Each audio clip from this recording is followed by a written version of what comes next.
मंच पर विराजमान मंत्रिमंडळના મારા સાથી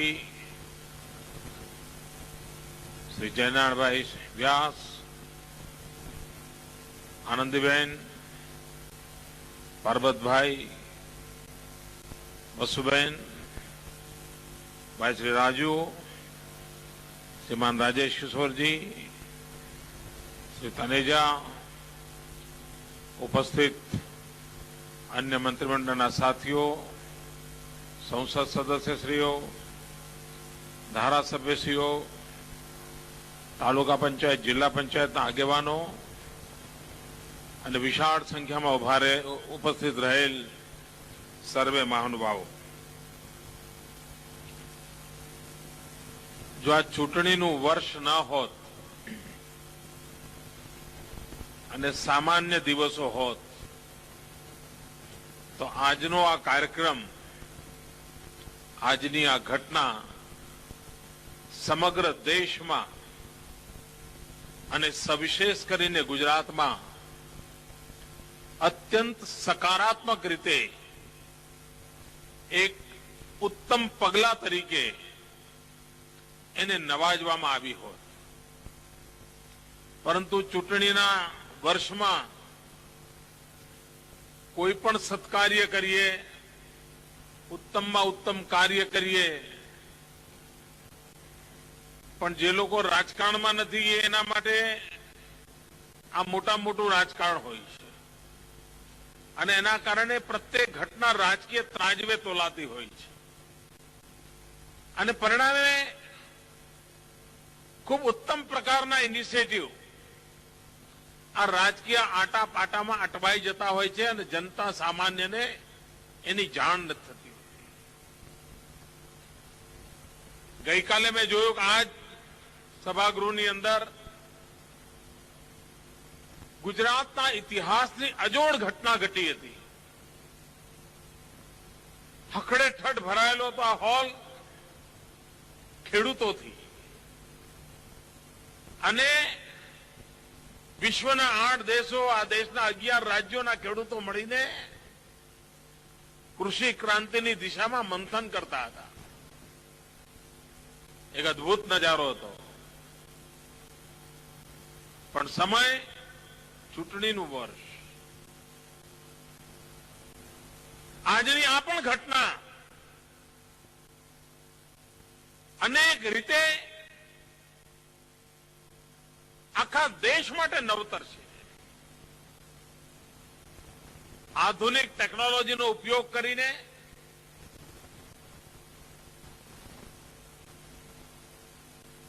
સ્માર્ટ કાર્ડની વ્યવસ્થા કરીને આ રાજ્યનો ગરીબ નાગરિક કેશલેસ, ખિસ્સામાં એક કાણી પાઈ ન હોય, માત્ર એની પાસે એની આ કાર્ડ હોય અને ગંભીરમાં ગંભીર બીમારીમાં સરકાર સારવાર માટે સજ્જ હોય, તૈયાર ઉભી હોય, આ પ્રકારની વ્યવસ્થા પશ્ચિમના દેશોમાં આપણે સાંભળતા હોઈએ, જોતા હોઈએ.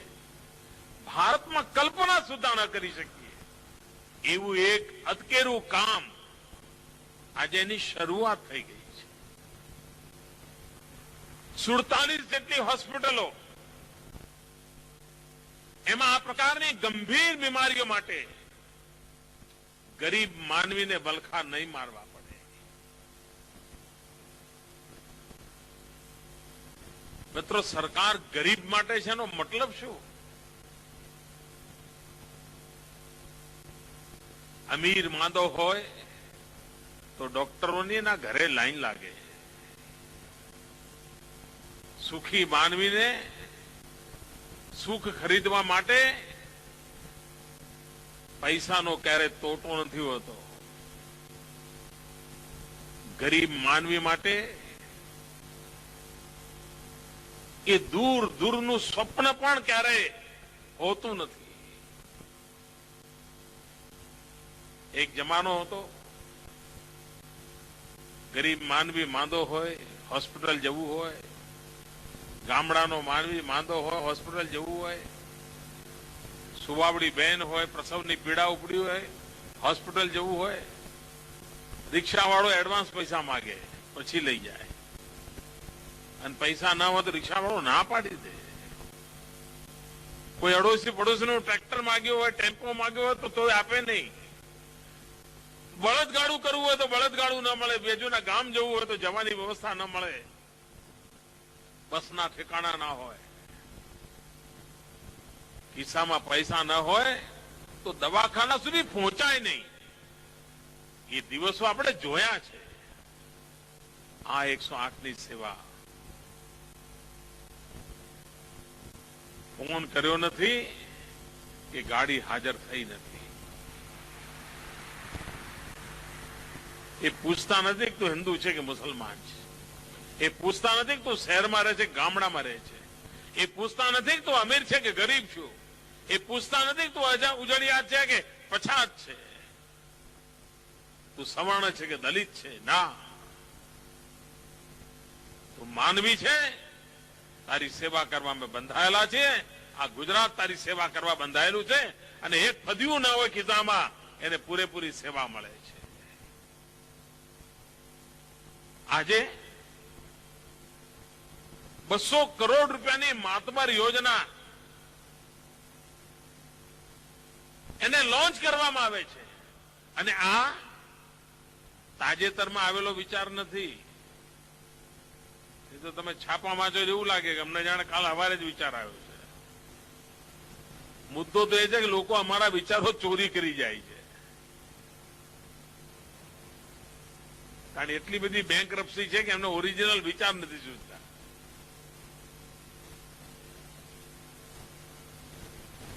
ગયા વર્ષના માર્ચ મહિનાના બજેટની અંદર જે વસ્તુ મુકાણી હોય, અને બજેટમાં મુકાણી હોય એટલે નવેમ્બર ડિસેમ્બર મહિના 2010ના નવેમ્બર 11ના નવેમ્બર ડિસેમ્બરમાં ચર્ચા ચાલુ થઈ હોય, ફાઇલ પર યોજનાની આકાર લીધો હોય, લાંબુ મનોમંથન ચાલ્યું હોય, ત્યારે 2012ના માર્ચની અંદર એ બજેટની અંદર રજૂઆત પામી હોય, પૈસા એલોટ થયા હોય.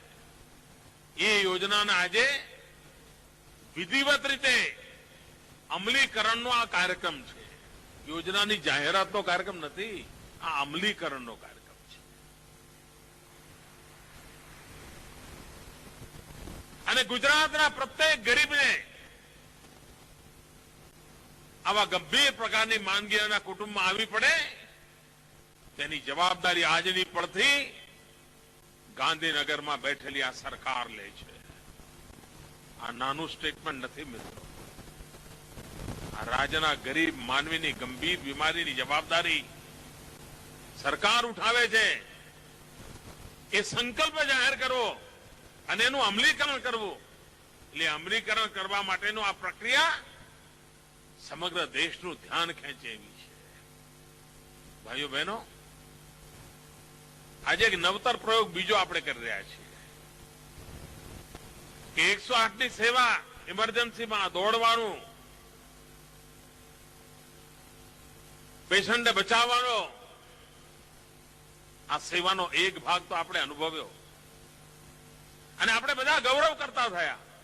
મને અહીંયા જયારે 108ના બધા સાથી મિત્રો બેઠા છે ત્યારે મારે એમને છાતી ગજગજ ફૂલે એવી વાત કરવી છે. મને અઠવાડિયામાં જે અનેક ટેલિફોન આવતા હોય છે એમાં દર અઠવાડિયે 1-2 ફોન એવા હોય કે જે કોઈ અજાણ્યા વ્યક્તિના હોય, કોઈ બહેનનો હોય, કોઈ નવજવાનિયાનો હોય, કોઈ વૃદ્ધ માનો હોય. અને ટેલિફોન શું હોય છે, આપણે એમ લાગે કે આ કોઈ ગરીબ માણસનો ફોન આવ્યો છે, જરૂર કંઈક ફરિયાદ કરવા કામ માટે ફોન કર્યો હશે. લગભગ દર અઠવાડિયે એકાદ બે ફોન આવા મને મળે છે અને ફોનમાં ફરિયાદ નથી હોતી, અપેક્ષા નથી હોતી. ખૂબ ગળગળા અવાજમાં કોઈ બહેન કે કોઈ માં કે કોઈ દીકરો મને કહેતા હોય છે કે સાહેબ, આ તમારી 108ના કારણે મારો દીકરો બચી ગયો. કોઈ કહે છે કે આ તમારી 108ના કારણે મારો પતિ બચી ગયો અને સરકારનો આભાર માનીએ એટલો ઓછો આ વાત આ સમાજના સામાન્ય નાગરિકોના ટેલિફોનથી મારા સુધી પહોંચતી હોય છે. અને જયારે ફોન મળે ને એવો એટલે એ દિવસ આખો આમ દોડવાનું મન થાય, વાહ પ્રજાની સેવા કરવાનો કેવો આનંદ આવે છે. ટેલિફોન તો મને મળે છે, છાતી મારી ફૂલે છે, પણ આ છાતી ફૂલવાની ઘટનાના પાછળ જે પરિબળમાં બેઠેલા છે ને એ 108ના મિત્રોને મારે અભિનંદન આપવા છે. એના સાચા યશભાગી તમે છો. તમે એનો ટેલિફોન મોડો ઉપાડ્યો અને તમે 5 મિનિટ મોડા જાવ તો તમને કોણ પૂછવાનું છે ભાઈ? પણ ના, 108માં સ્પર્ધા છે, વહેલામાં વહેલું કોણ પહોંચે, જલ્દીમાં જલ્દી સારવાર કેમ મળે. આખું જે વર્ક કલ્ચર આપણે ઉભું કરી શક્યા છીએ એ વર્ક કલ્ચરની અસર દરેક ક્ષેત્રમાં થવાની છે. નહીં તો પહેલા તો એમ્બ્યુલન્સ વાન અને ડેડ બોડી વાનમાં ખબર જ નહોતી પડતી. બોલાયું હોય એમ્બ્યુલન્સ અને આવે ડેડ બોડી થઈને, આવી દશા હતી. એમાંથી એક ગુણાત્મક પરિવર્તન અને ગુડ ગવર્નન્સ કોને કહેવાય? આ ગુડ ગવર્નન્સ કહેવાના એક પછી એક નમૂના છે. અને એમાં હવે નવો નજારો, એ નવો નજારો એટલે ખિલખિલાટ. આખું ગુજરાત આમાં ખિલખિલાટ કરે છે. અને ગુજરાત ખિલખિલાટ કરે છે એટલે કેટલાક કકળાટ કરે છે. આ કકળાટનો જવાબ છે ખિલખિલાટ.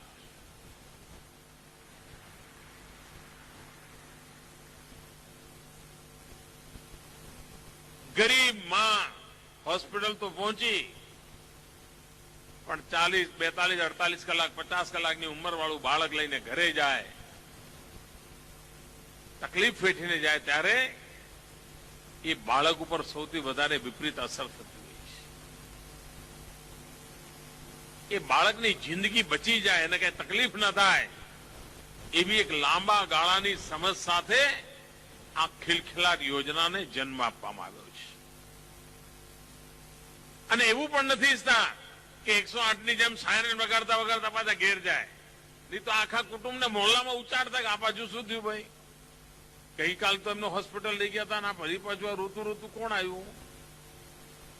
અંદરથી ઉતરે નહીં ત્યાં સુધી કઈ કોઈ બિચારાના આંખમાંથી આંસુ આવી જાય, આવી ભૂલ ન પડે એટલા માટે આનો આખો રૂપરંગ બદલી નાખ્યો. એની સાયરન પણ બદલી નાખી. કદાચ પહેલી વાર આ પ્રકારની સાયરન પણ હોઈ શકે, એ લોકોને પહેલી વાર ખબર પડશે. અહીંયાથી અમારો કાર્યક્રમ પૂરો થયા પછી આપણે બધા બહાર જઈશું ફ્લેગ ઓફ કરવા માટે, વિદાય આપવા માટે.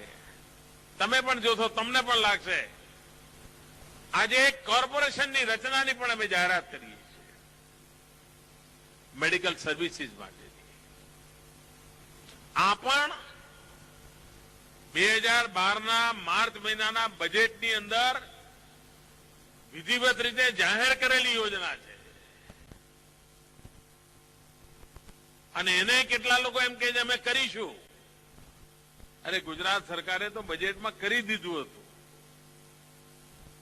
ભાઈઓ બહેનો, ગુજરાત વિકાસની નવી ઊંચાઈઓને પાર કરી રહ્યું છે. હમણાં આપણે ગુટકા ઉપર પ્રતિબંધ જાહેર કર્યો છે. 11મી તારીખે એની અમલવારી શરૂ થવાની છે. માતાઓ બહેનો સૌથી વધારે ખુશ થઈ છે ગુટકા બંધ થવાને કારણે. કારણ ઘરમાં છોકરા માટે દૂધ ના આવે પણ ગુટકા આવે એવું હતું. આ ગુટકાના સમર્થન માટે અમે એક ટેલિફોન નંબર આપ્યો છે. તમે મિસ કોલ કરીને ગુટકા પ્રતિબંધને તમારું સમર્થન આપો. તમારામાંથી કેટલા છે જેટલા મિસ કોલ કર્યો ભાઈ? બહુ ગણ્યા કાંટ્યા છે. અહીંયા બેઠેલા કેટલા લોકો છે જેની પાસે મોબાઈલ ફોન છે? હાથ ઉપર કરો. મોબાઈલ ફોન વાળા કેટલા? આખો સભાગૃહ ભરેલો છે. એક કામ કરો, કાઢો મોબાઈલ, ચાલુ કરો. મોબાઈલ ચાલુ કરો. એક નંબર લખાવું છે, નંબર પર મિસ કોલ કરો અને ગુટકા પરના પ્રતિબંધને સમર્થન કરો. બધાને વિનંતી છે મારી, તમારી પાસે મોબાઈલ હશે પ્લીઝ 8009 નંબર છે 8009 8009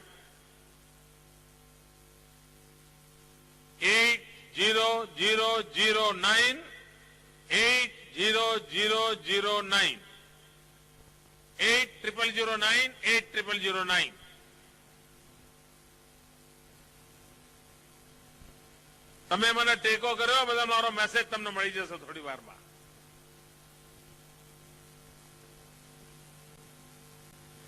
મારી વિનંતી છે કે તમે આટલું કામમાં મારી મદદ કરો. તમારા મિત્રો, પરિચિત, ઓફિસ જે કોઈ હોય, જેમની પણ પાસે મોબાઈલ ફોન, બધાને વિનંતી કરો કે આપણી યુવાન પેઢીને કેન્સરથી બચાવવા માટેના અભિયાનમાં મિસ કોલ કરીને ભાગીદાર બને. 8009 કેટલાય કર્યો? પાક્કો? તો થોડી વારમાં મેસેજ આવવાનું શરૂ થશે. જો લોક ભાગીદારી વિના, જન સહયોગ વિના ક્યારેય કોઈ કામ સફળ થતું નથી. ગુજરાતની સફળતાના મૂળમાં સરકાર કરતા જનતા જે 2 ડગલા આગળ છે ને, એના કારણે છે. જનતાની જે સક્રિય ભાગીદારી છે, એ સક્રિય ભાગીદારીને કારણે છે. આપ સૌને, ખાસ કરીને આરોગ્ય વિભાગને, જેણે અનેકવિધ લક્ષ્ય પ્રાપ્ત કર્યા છે, એમને હું અભિનંદન આપું છું. ધન્યવાદ. જય જય ગરવી ગુજરાત.